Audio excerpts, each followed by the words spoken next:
जय महाराष्ट्र. आज हा व्हिडिओ बनवण्याचं कारण असं आहे की पालघरमधील घटना 2 दिवस आधीची घटना घडली, ज्यामध्ये 3 माणसांचा मृत्यू झाला. 2 त्यातले निरपराध साधू होते आणि एक निरपराध ड्रायव्हर होता.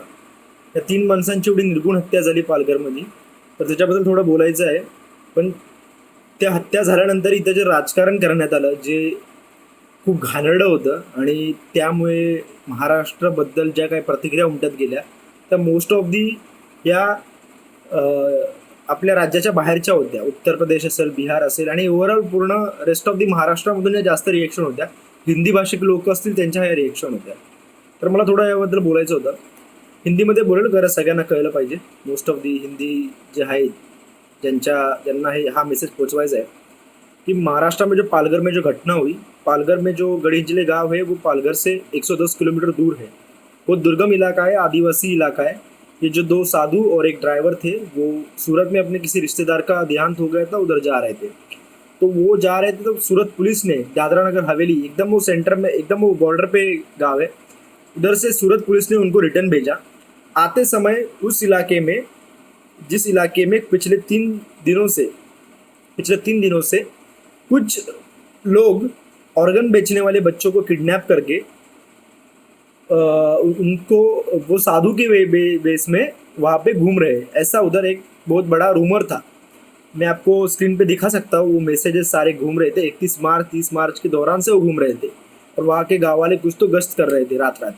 तो ये उधर आए, तो ये मॉब इतना पागल मॉब था, बहुत ही, मतलब मैं तो कहता हैवान थे वो आए और उन्होंने उनके ऊपर सीधा अटैक किया, उन्हें मारना चालू किया. मौके पे 3 पुलिस वाले आए, 2 वैन आई थी पुलिस की. पुलिस ने उनको उधर से निकाल के फॉरेस्ट ऑफिस में लेके गए. लेकिन मॉब इतना बेकाबू था, जब पुलिस उनको चौकी में लेके जा रही थी, साधु को और ड्राइवर को, तो मॉब ने उन लोगों पे अटैक किया. और यहाँ पे दिखाई दे रहा है कि पुलिस ने कुछ भी नहीं किया. ये बिल्कुल सही है, पुलिस ने वहाँ पे कुछ भी नहीं किया. पुलिस ने लिटरली सरेंडर किया, उनको उनके हवाले किया, जैसे कि मुख्य आरोपी वो हो. तो ये होने के बाद उनकी निर्गुण हत्या हुई, और ये बहुत ही शर्मजनक बात है. उसके बाद बहुत सारे रिएक्शन आने लगे, और मोस्टली ये सब नॉन महाराष्ट्रियंस और आउट ऑफ द महाराष्ट्र के लोग हैं. इनका कहना ये था कि महाराष्ट्र अब संतों की भूमि नहीं रही, ये शैतानों की भूमि है. या संत सुरक्षित नहीं है, या हिंदू लोग सुरक्षित नहीं है. और सबसे पहली बात तो एक वीडियो वायरल हुआ, उस वीडियो में ओए बश करके ऐसा आवाज़ आया, तो उन्होंने कहा कि ये शोएब शोएब करके चिल्ला रहे, और मारने वाले मुस्लिम थे. मैं क्लियरली बोलना चाहूँगा, क्योंकि इनका मोटो यही था कि वो मुस्लिम थे. ऐसे सारे आईटी सेल ने सारे पोस्ट किए, सारे ये किए. लेकिन 2 दिन बाद जब सीएम ने प्रेस कॉन्फ्रेंस ली, ये जब मुद्दा उठा, उसके दूसरे दिन पीएम ने प्रेस कॉन्फ्रेंस ली. सीएम ने प्रेस कॉन्फ्रेंस ली. ये जो दूसरे दिन बाद जो हुआ, उसके बाद सीएम ने प्रेस कॉन्फ्रेंस लेके बताया, उद्धव जी ठाकरे ने बताया कि सीधा क्लियर शब्दों में बताया, किधर भी धार्मिक रंग या अल्पसंख्यक ऐसा उच्चारण नहीं किया जो कि कांग्रेस और इतर पार्टी के लोग करते. क्लियरली बताया हिंदू मुस्लिम, क्योंकि वो ज़रूरत थी. क्योंकि कुछ लोग ऐसे चाहते हैं कि इस राज्य में ऐसी घटनाएं हो, ऐसे धार्मिक संप्रदाय के लोग एक दूसरे में भिड़े. उन्होंने क्लियरली कहा इसमें कोई भी हिंदू मुस्लिम का टैग नहीं था. ये टोटली रूमर की वजह से किया हुआ था. पुलिस ने 3 लोगों को सस्पेंड किया, 110 लोगों को हिरासत में लिया. ये न्यूज़ है, फैक्ट है. उसमें से 101 लोग जेल में हैं, 9 जो है उम्र में कम है, उनको बाल सुधार गृह में भेजा गया है. और उन सारे लोगों के आज नाम गृह मंत्री अनिल देशमुख ने बताए. उनको मैं आपको स्क्रीन पे दिखाना चाहूँगा कि वो सारे नाम 110 लोग, वो सारे हिंदूज थे, आदिवासी इलाके के. तो सबसे पहले तो ये बात डिनाई हो रही है यहाँ पे कि ये कोई भी कम्युनल क्लैश नहीं था. तो लेकिन ये जो बीमारी है कुछ लोगों के दिमाग की, ऐसी क्यों है कि कुछ भी लोग किसी भी चीज़ को अलग रंग देना क्यों चाहते हैं. और ऐसा जो एक most of the non Maharashtrian, तो सारे लोग ने कमेंट करना चालू किया. योगेश्वर दत्त ने कमेंट किया, बबीता फोगट ने कमेंट किया कि उद्धव ठाकरे सो रहे हैं क्या. योगेश्वर दत्त ने कमेंट किया बाला साहब ठाकरे की ये भूमि है क्या, वगैरह वगैरह वगैरह. ये जो सारे इसमें जो पॉलिटिकल एजेंडा है वो साफ दिखाई दिए जाते हैं उसमें, कि ये कमेंट किया. उसके बाद ये जो बताया बाला साहब ठाकरे की भूमि है क्या, वगैरह वगैरह. आपको मैं इंसिडेंट बताना चाहूँगा. 2 साल पहले महाराष्ट्र के धुले जिले में ये घटना हुई थी. उस केस, वो भी मॉब लिंचिंग थी. 5 गोसावी साधु थे, उनकी हत्या की गई। वो केस आज उज्ज्वल निकम जो कि वरिष्ठ सरकारी वकील है, जिन्होंने अजमल आमिर कसाब को फांसी दी है, कान खोलकर सुन लो, क्योंकि सब लोग तुम्हारे लिए देशद्रोही है, समझे।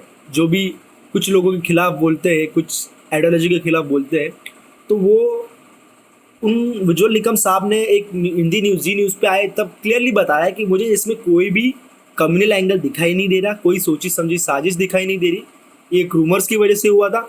डेफिनेटली वहाँ पुलिस गिल्टी है, पुलिस के ऊपर कार्रवाई होनी चाहिए, लेकिन जिनकी ये बीमारी है, इलाज है कि इनको जब ये सब कम्युनल कुछ हुआ, जैसे कि बांद्रा का इंसिडेंट भी ये लोग ने पहले कम्युनल बताया क्योंकि तो जामा मस्जिद है, वहाँ से लोग बाहर आए, कुछ घटनाएं हुई, कुछ मुसलमानों ने टिकटॉक वीडियो बनाए कि कोरोना हमारा कुछ नहीं बिगाड़ सकता, इसने तो लोगों पे तुक्की लगाया, वो सारे वीडियोस पे महाराष्ट्र गवर्नमेंट ने एक्शन ली।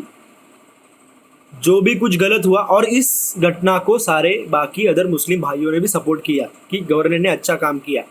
जब उद्धव ठाकरे जी ने ये बात आके कही कि इसको कम्युनल एंगल नहीं है, तो यहाँ का सारा मुस्लिम समाज, आज महाराष्ट्र का मुस्लिम समाज है, बड़े बड़े पैमाने में उद्धव जी ठाकरे को सपोर्ट कर रहा है।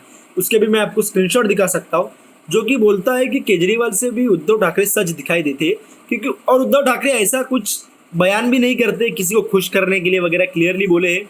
उन्होंने नोटों पे तुक्की लगाने वालों को भी दिया था की हमारे माझ्या महाराष्ट्रामध्ये ही घटना केली तर मी कायद्याच्या कचाट्यातून त्याला सोडणार नाही।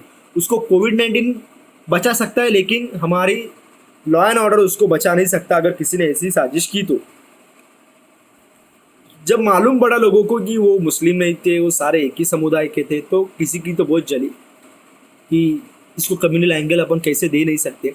उसके बाद सारे के सारे उन्हें एक के बाद फॉल्स प्रोपोगंडा शुरू हो गए। तो मैं इतना ही बोलना चाहूँ, ऐसा मत कहो संतों के लिए शैतानों की भूमि है।